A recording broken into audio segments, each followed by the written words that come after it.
This is a podcast from the Daily Grind, India's first audio newspaper. Hello and welcome. Today is Wednesday, the 9th of November, and I'm Ankit Prasad. We are only doing 2 stories today, not the usual 45, and this episode only contains one of those. And no, it's not about the US elections. That's because last night at about 8 pm IST, while the US was gearing up to go vote, India's Prime Minister Narendra Modi took over the various news channels for an address to the nation. Initially, it had the look of one of Modi's usual sales pitches, perhaps a little something to do with the visit of UK Prime Minister Theresa May. He was talking about how shaky India's economy was perceived to be around at the time that his government came to power 2.5 years ago. Now though, it is perhaps one of the world's brightest spots, something that even the IMF and the World Bank agree upon. However, he then moved on to beating corruption, which historically is not something that India has excelled at. He pointed out that despite all sorts of efforts, India is still only 76th in the Global Corruption Perception Index. It's tied with Brazil, a country that recently impeached its president Dilma Rousseff and is now trying to prosecute her predecessor Lula Ignacio da Silva as part of the fallout from a corruption scandal at the country's largest petroleum company, Petrobras. Modi's government, it deserves to be said at this point, has a pretty spotless record corruption-wise. There were a couple of allegations leveled during the Lalit Gate scandal from last year, particularly against Rajasthan Chief Minister Vasundhara Raje, but the money mentioned is pocket change compared to the exploits of the UPA 2 with its 2G, Colgate and CWG scams. There was also another one related to a senior bureaucrat recently, but that too doesn't compare. In fact, India's corruption perception has been improving steadily, though clearly there's room for improvement. One of the key aspects to eliminating corruption is off-the-system cash. In fact, one of the jibes that opponents love to hurl at Modi is regarding black money. There was a pre-election promise of bringing tons of it back from abroad and using it to put 15 lakh rupees into the bank account of each citizen that is yet to be fulfilled. However, steps have been taken in this regard as well. There was the SIT that was instituted to probe black money, and a number of countries are now cooperating with India to tackle the menace. Most recently, there was an amnesty window for people to declare black money, pay taxes and penalties, and make the remainder legit, and all of that has yielded 1.25 lakh crore rupees so far. The government had promised to take drastic action post the amnesty window closing, and that's what he was there to announce. What the government has done as part of its latest maneuver, and we almost can't believe we're saying this, is kill the 2 highest denomination rupee notes that are out there. As of midnight last night, the 500 rupee note and the 1000 rupee note, which are the mainstays of cash in India, accounting for a vast majority of the money in circulation, have had their legal tender character withdrawn. They will no longer be accepted in transactions and are as such worth no more than pieces of paper. The primary implication of this is that all of those people who have black money in the form of wads of cash tucked away in mattresses and pillowcases and in other shady places are now instantly poorer. They can no longer use that cash to purchase anything and can also no longer use it for nefarious purposes such as to finance terror and crime and for Benami and Hawala transactions. The secondary implication is that all of the counterfeit notes that have made their way into the system are also now eliminated. The second part of the master plan is that the RBI is going to introduce 2 new notes into the system. One of these is worth 500 rupees and the other is a 2000 rupee note.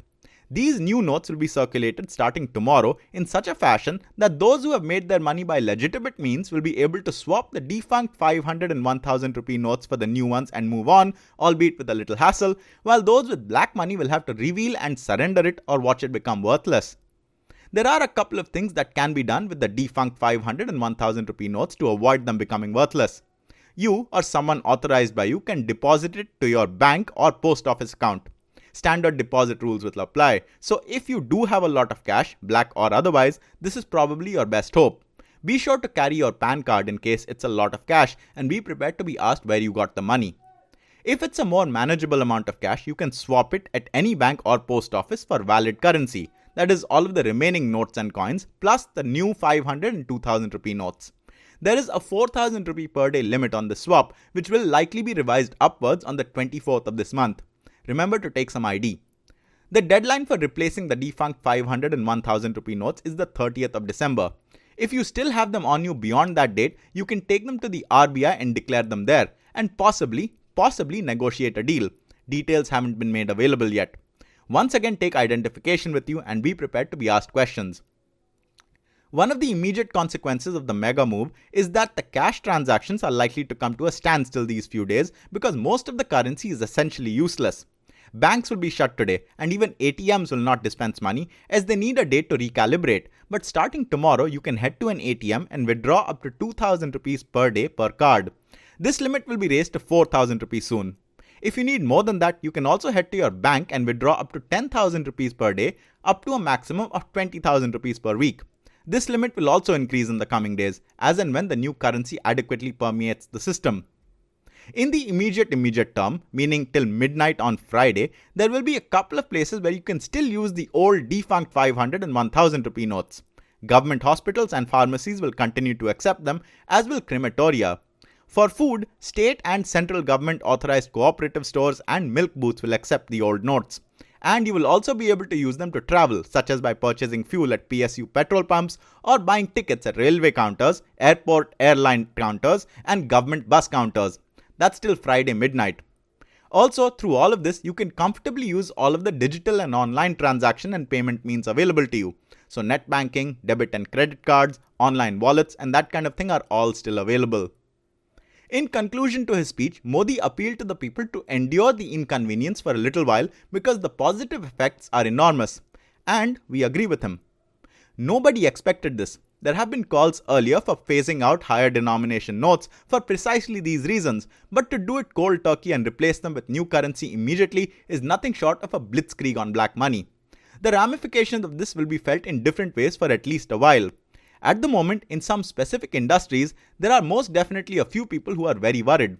For instance, real estate in India is the go-to industry for black money.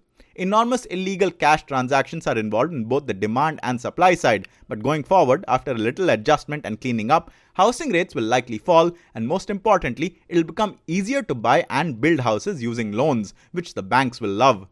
The higher education sector, with its donations and capitation fees, will also now rely on the standard fee structure and meritocracy. There will be a fillip to the ecosystem of online and e-commerce businesses as the economy becomes more cashless. Cash on delivery will probably still survive though. In terms of macroeconomics, it's probably too early and out of scope to say, but inflation ought to come down, giving the RBI leeway to cut taxes further. And of course, and most importantly, the government's direct tax revenue will rise. Also, last in this list, but definitely not least, politicians, political parties, and campaigns, which are so often fueled by cash, will also be cut down to size. It really is a phenomenal undertaking in a number of ways, as Big Bang gets, especially with GST also on the way. However, it would be irresponsible to not look at the flip side. In this case, flip side mainly entails that which Modi also identified, inconvenience. First of all, the new notes that are incoming are quite good looking. Mahatma Gandhi is on both of them, so some things never change. But while the 500 rupee note has an image of the Red Fort, which is a bit of a cliche, the 2000 rupee note has an image of the Mangalayan, depicting the country's first venture into interplanetary space. While that is really cool, we must clarify that the notes themselves aren't space age. There is a rumor doing the rounds, which has been picked up by certain news houses as well, saying that the 2000 rupee note will contain a nano GPS chip, which will enable the government to physically track every note. This is of course bogus. But coming back to inconvenience, no matter how good the plan is on paper, given that its execution required a large degree of secrecy, something that the RBI elaborated upon, there will be hiccups. Also, for the first couple of days, goods and services will be difficult to buy. And most importantly, in a country like India, it's easy for those who are privileged to forget that most of the population is poor and disadvantaged in many ways. They can be taken advantage of rather easily in these matters, so vigilance and the spread of information is the only solution. Also, the opposition parties are completely unlikely to take this lying down. They're already complaining about the inconvenience, and they'll also surely be talking about how this doesn't do anything about the black money stashed abroad. There could be protests, there could even be violence, given that some of the people have been hit right where it hurts the most, their wallets. The last word belongs to the Modi government though, for credit is due. About halfway through its term, this government has completely revamped and modernized the country's tax regime and battled corruption in a meaningful way. Could there be a bigger contrast with the UPA too, what with its scams and policy paralysis? What's next though? The nation is excited to know.